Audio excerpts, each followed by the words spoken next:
to another episode of Gov Tech Today. I'm Russell Lowery. And I'm Jen Saha. And together we try and bridge the gap between .com and .gov. Today we're going to talk about the legislative process. At the end of the year, I always look, what have they wrought? What were they up to? And you don't do any lobbying, right? No. You don't do any lobbying. I try to stay away from that building as much as I can. But you do what I think is one of the best in the tech industry, summations that you share generously, but you track the legislation that's going to impact technology and state procurement and do that broadly. So I thought, let's pick your brain on some of what you saw in the last year before we get into the specific bills. What's your overall impression of sort of the tech regulation landscape between the federal and the state and the governor? Anything you want to add before we go into the details? I mean, as always, California loves to be first. Like, so goes California, goes the rest of the states, and even ahead of the feds, really. Like, we've talked about this as it relates to privacy and that type of thing.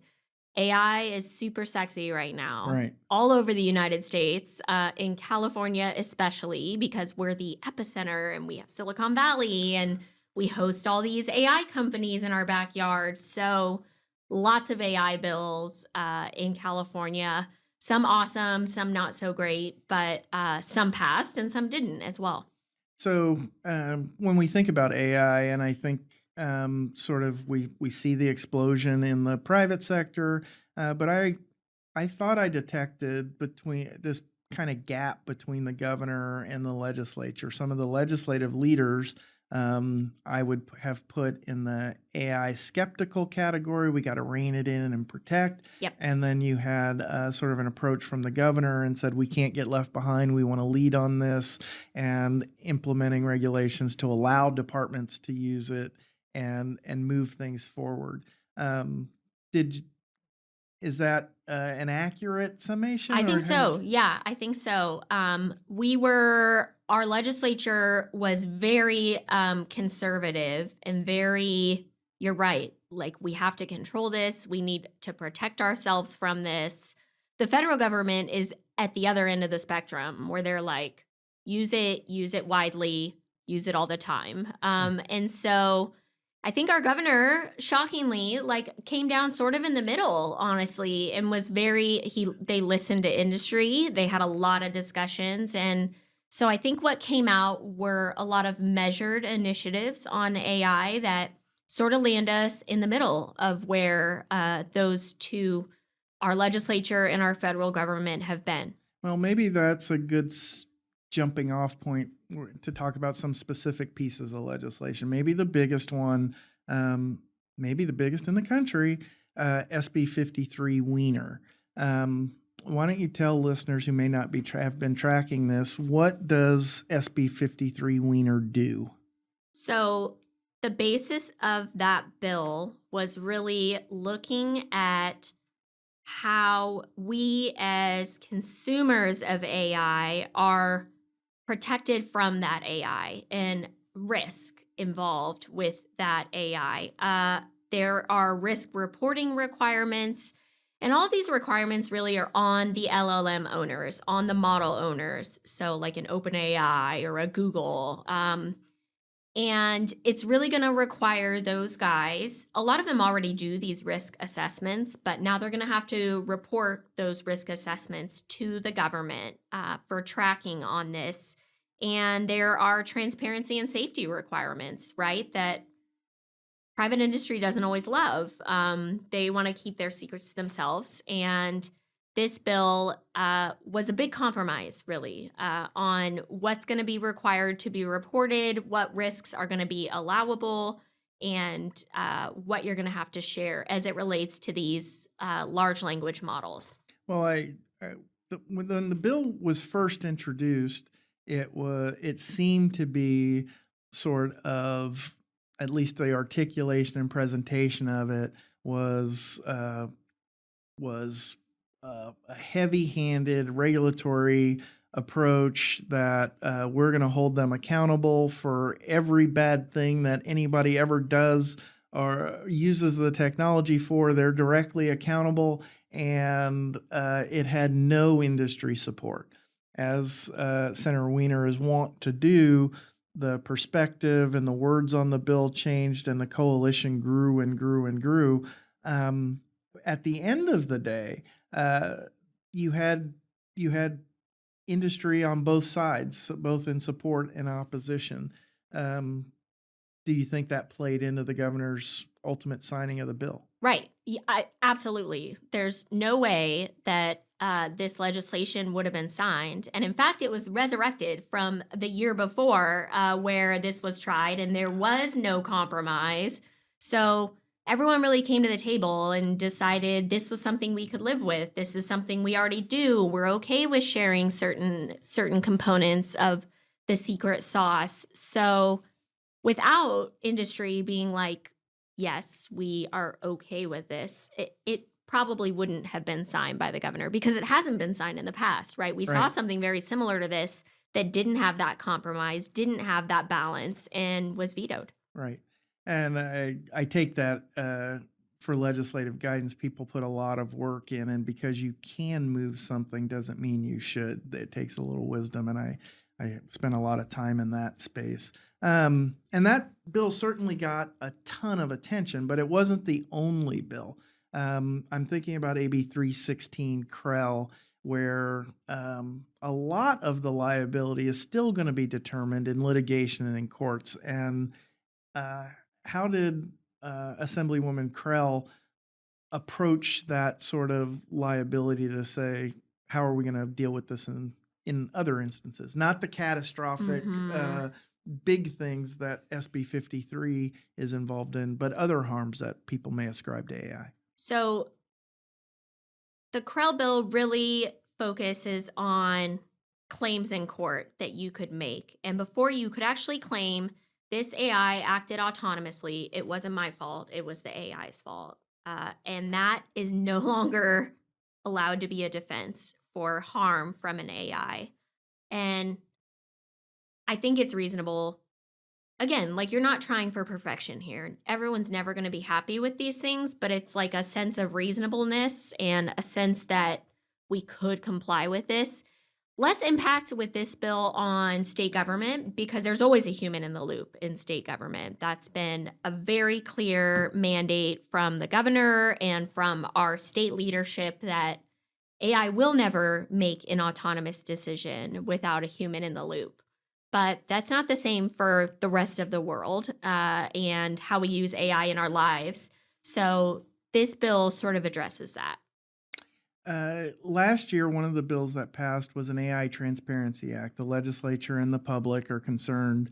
They don't want to be duped or failed to understand that AI content is included. So they passed a Transparency Act, but AB 853 Wix kind of put a pause on that. What is going on there? So there still are a lot of requirements as it relates to AI transparency. These Gen AI systems and disclosures and content created by Gen AI are still going to have to go into place. You're going to have to limit large. This is still limited to large online platforms, and this legislation makes it a little different. Um, Puts different standards on it, but also pushes that requirement out by a year. So that's the pause you're talking about, right? Like, we know you're doing this. We still want you to do this. We want you to consider these other things as you're doing this. And we're going to give you another year to be able to comply with this. So, still looking at AI generated data, AI generated content, disclosing how that content was created and when it's AI versus not AI. But now we're going to have to embed a latent disclosure in a lot of that. And so, it's again back to the compromise, right? It's a compromise. We want to get this right, so we're going to give you another year to do it. So we just put a spotlight on sort of three bills. Our listeners can certainly get their mind around that. but there were dozens and dozens of bills, some that were signed, some that were vetoed. It's already, there's going to be dozens more bills next year. Yep. When you look at the landscape and the look ahead at 2-year bills, do you still believe this will be a heavily legislated area, or do these essentially cover the concerns of the legislature? Yeah, I love looking at the vetoed bills more than I love looking at the signed ones, because it's a pretty good indication of how the governor feels about certain policies.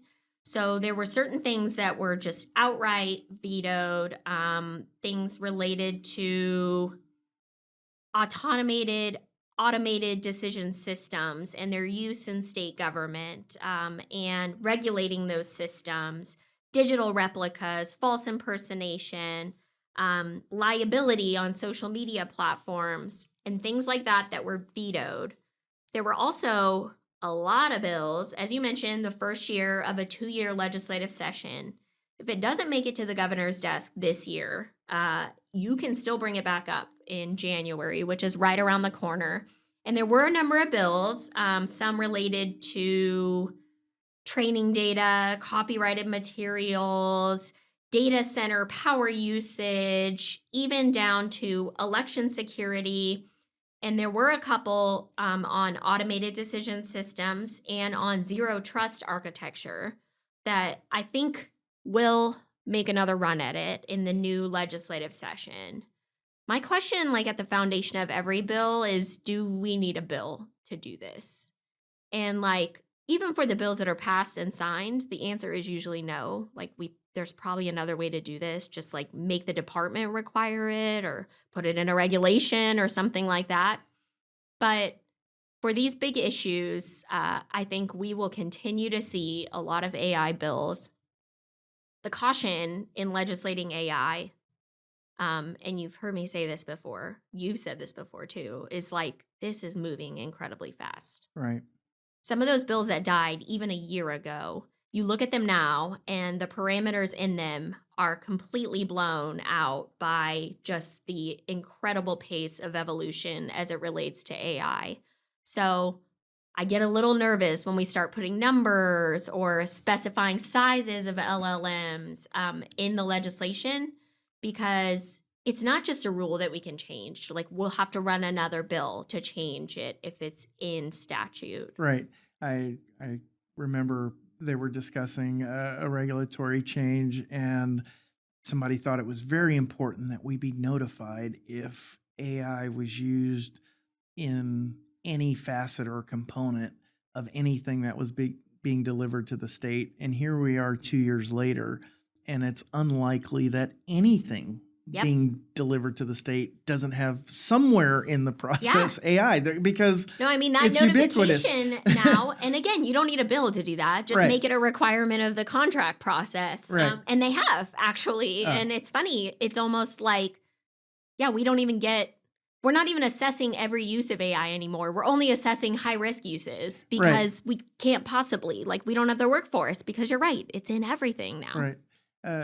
It's exciting. It's exciting to look at. When I look at the scope of everything that was discussed and introduced, my head was spinning a little bit. But when you succinctly summarize what did they actually do, what got accomplished,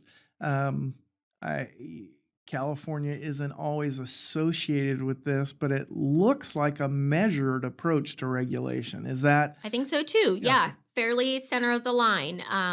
Maybe not what industry would have ideally put in place, but also not what very risk averse government teams would have put in place either. So I think we're in the middle of the line, and that's important because as California goes the rest of the United States. A lot of other states were watching these measures as to whether they could be enacted and complied with. So I think out of California, we're going to see a lot of other states with eyes on what we're doing here.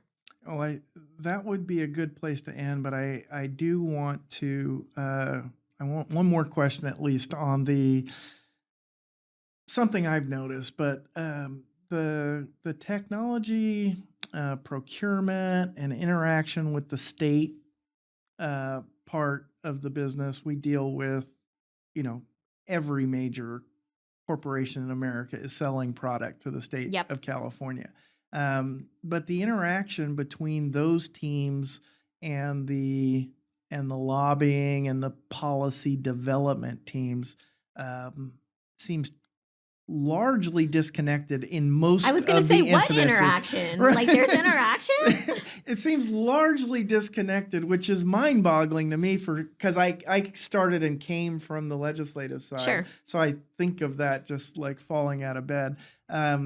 Is my assumption accurate, and how do you look at that as you're advising your clients and sort of tracking this? You're just updating them. You're not Yeah. they're not even paying you to interact. Yeah, I really look at legislation that passed and failed for impact to a company's government business. Got it.